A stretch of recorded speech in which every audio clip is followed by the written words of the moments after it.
Chapter 2. Dwell therein, my God, I heard this day, that none doth build a stately habitation, but he that means to dwell therein. What house more stately hath there been, or can be, than is man, to whose creation all things are in decay? George Herbert. I wish it were true of man's noble dreams, but unfortunately, perpetual construction deferred occupancy is the common fault of man. Why build a stately habitation unless you intend to dwell therein? Why build a dream house and not dwell therein? This is the secret of those who lie in bed awake while they dream things true. They know how to live in their dream until, in fact, they do just that. Man, through the medium of a controlled waking dream, can predetermine his future. That imaginal activity of living in the feeling of the wish fulfilled leads man across a bridge of incident to the fulfillment of the dream. If we live in the dream, thinking from it and not of it, then the creative power of imagining will answer our adventurous fancy, and the wish fulfilled will break in upon us and take us unawares. Man is all imagination. Therefore, man must be where he is in imagination, for his imagination is himself. To realize that imagination is not something tied to the senses or enclosed within the spatial boundary of the body is most important. Although man moves about in space by movement of his physical body, he need not be so restricted. He can move by a change in what he is aware of. However real the scene on which sight rests, man can gaze on one never before witnessed. He can always remove the mountain if it upsets his concept of what life ought to be. This ability to mentally move from things as they are to things as they ought to be is one of the most important discoveries that man can make. It reveals man as a center of imagining with powers of intervention which enable him to alter the course of observed events, moving from success to success through a series of mental transformations of nature, of others, and himself. For many years, a doctor and his wife dreamed about their stately habitation, but not until they imaginatively lived in it did they manifest it. Here is their story. Some 15 years ago, Mrs. M and I purchased a lot on which we built a 2-story building housing our office and living area. We left ample space on the lot for an apartment building, if and when our finances would permit. All those years we were busy paying off our mortgage, and at the end of that time had no money for the additional building we still desired so much. It was true that we had an ample savings account which meant security for our business, but to use any part of it for a new building would be to jeopardize that security. But now your teaching awakened a new concept, boldly telling us we could have what we most desired through the controlled use of our imagination, and that realizing a desire was made more convincing without money. We decided to put it to a test to forget about money and concentrate our attention on the thing we desired most in this world, the new apartment building. With this principle in mind, we mentally constructed the new building as we wanted it, actually drawing physical plans so we could better formulate our mental picture of the completed structure. Never forgetting to think from the end, in our case, the completed occupied building, we took many imaginative trips through our apartment house, renting the units to imaginary tenants, examining in detail every room, and enjoying the feeling of pride as friends offered congratulations on the unique planning. We brought into our imaginal scene one friend in particular. I shall call her Mrs. X. A lady we had not seen for some time as she had given us up socially, believing us a bit peculiar in our new way of thinking. In our imaginal scene, we took her through the building and asked how she liked it. Hearing her voice distinctly, we had her reply, "Doctor, I think it is beautiful." One day, while talking together of our building, my wife mentioned a contractor who had constructed several apartment houses in our neighborhood. We knew of him only by the name that appeared on signs adjacent to buildings under construction. But realizing that if we were living in the end, we would not be looking for a contractor, we promptly forgot this angle. Continuing these periods of daily imagining for several weeks, we both felt we were now fused with our desire and had successfully been living in the end. One day a stranger entered our office and identified himself as the contractor whose name my wife had mentioned weeks before. In an apologetic manner, he said, "I don't know why I stopped here.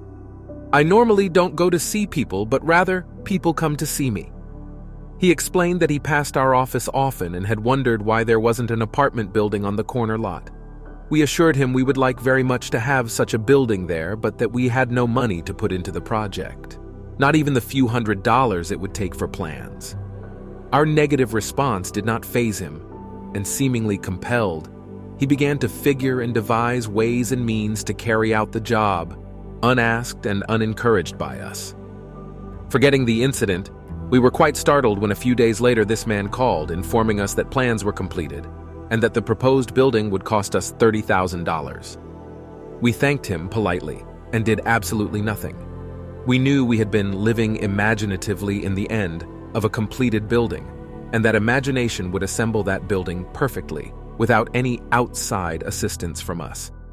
So, we were not surprised when the contractor called again the next day to say he had found a set of blueprints in his files that fitted our needs perfectly with few alterations.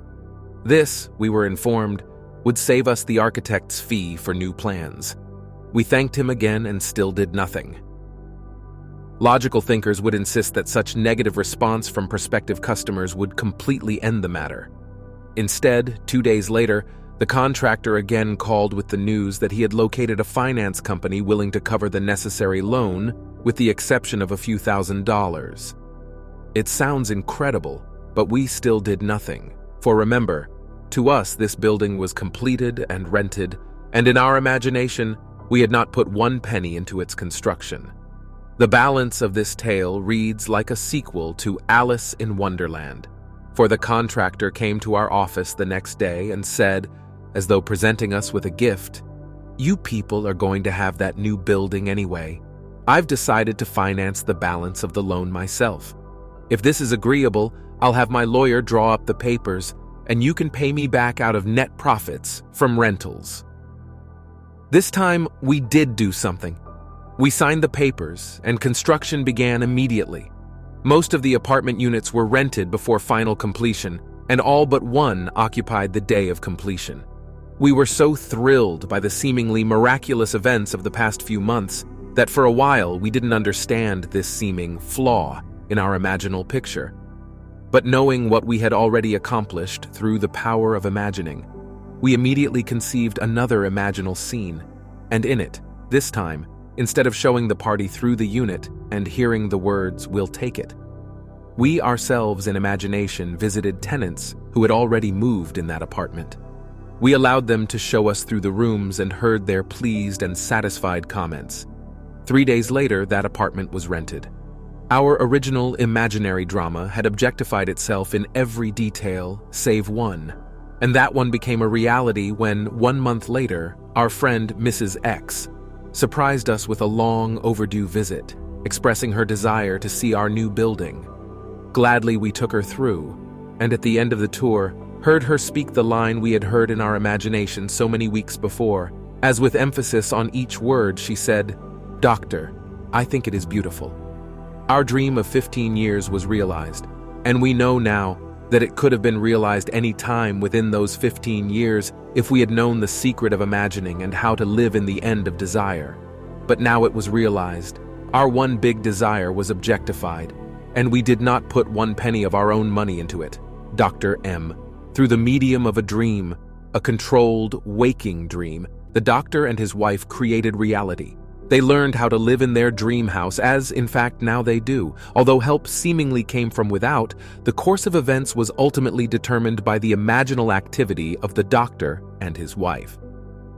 The participants were drawn into their imaginal drama because it was dramatically necessary that they should be. Their imaginal structure demanded it. All things, by a law divine, in one another's being mingle. Percy Bysshe. Shelley, Love's Philosophy. The following story illustrates the way in which a lady prepared her stately habitation by imaginatively sleeping in it, or dwelling therein. A few months ago, my husband decided to place our home on the market. The main object for the move, which we had discussed many times, was to find a home large enough for the two of us, my mother and my aunt, in addition to 10 cats, 3 dogs, and 1 parakeet. Believe it or not, the contemplated move was my husband's idea, as he loved my mother and aunt, and said I was at their house most of the time anyway. So why not live together and pay one tax bill? I liked the idea tremendously, but I knew that this new home would have to be something very special in size, location, and arrangement, as I insisted on privacy for all concerned. So at the moment, I was undecided whether to sell our present home or not. But I didn't argue, as I knew quite well from past experience with imagining that our house would never sell until I stopped sleeping in it. 2 months and 4 or 5 real estate brokers later, my husband had given up on the sale of our house, and so had the brokers. At this point, I had convinced myself I now wanted the change, so for 4 nights in my imagination, I went to sleep in the kind of home I would like to own.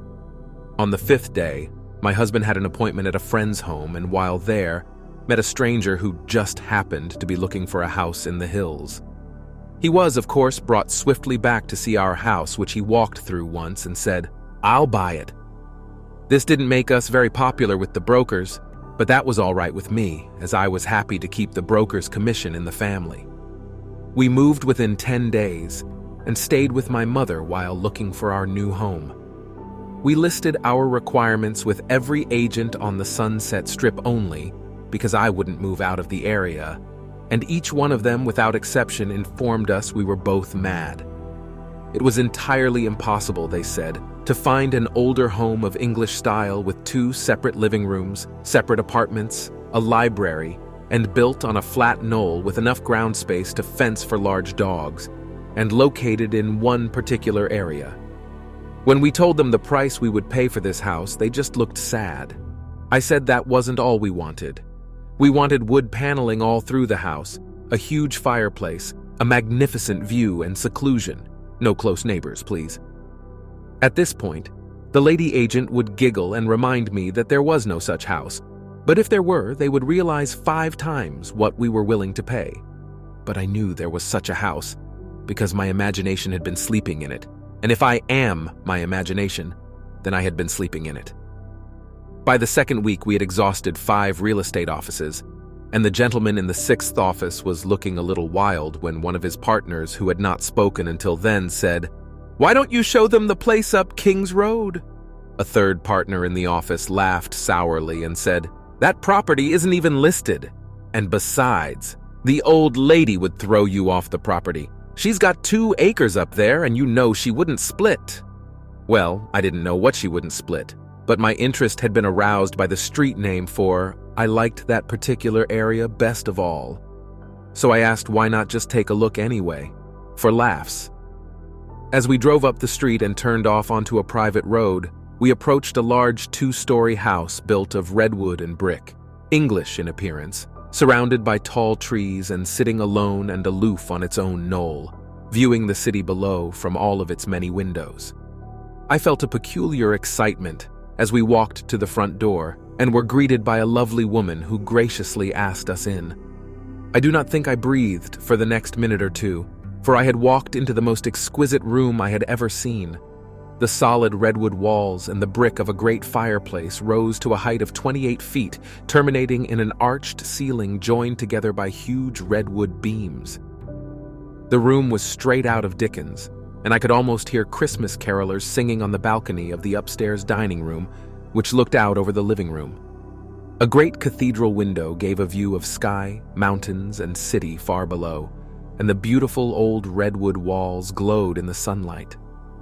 We were shown through a spacious apartment on the lower floor with connecting library, separate entrance, and separate patio.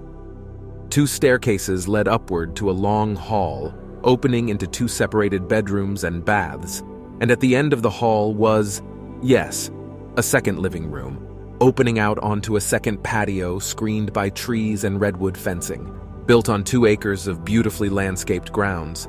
I began to understand what the agent had meant by saying she wouldn't split. For on 1 acre stood a large swimming pool and pool house, completely separated from the main house, but undoubtedly belonging to it.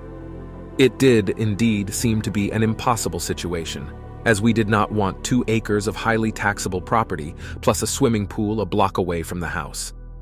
Before we left, I walked through that magnificent living room, once more going up the stairs to the dining room balcony. I turned, and looking down, saw my husband standing by the fireplace, pipe in hand, with an expression of perfect satisfaction on his face. I placed my hands on the balcony railing and watched him for a moment. When we were back in the real estate office, the 3 agents were ready to close for the day, but my husband detained them, saying, "Let's make her an offer anyway. Maybe she will split the property.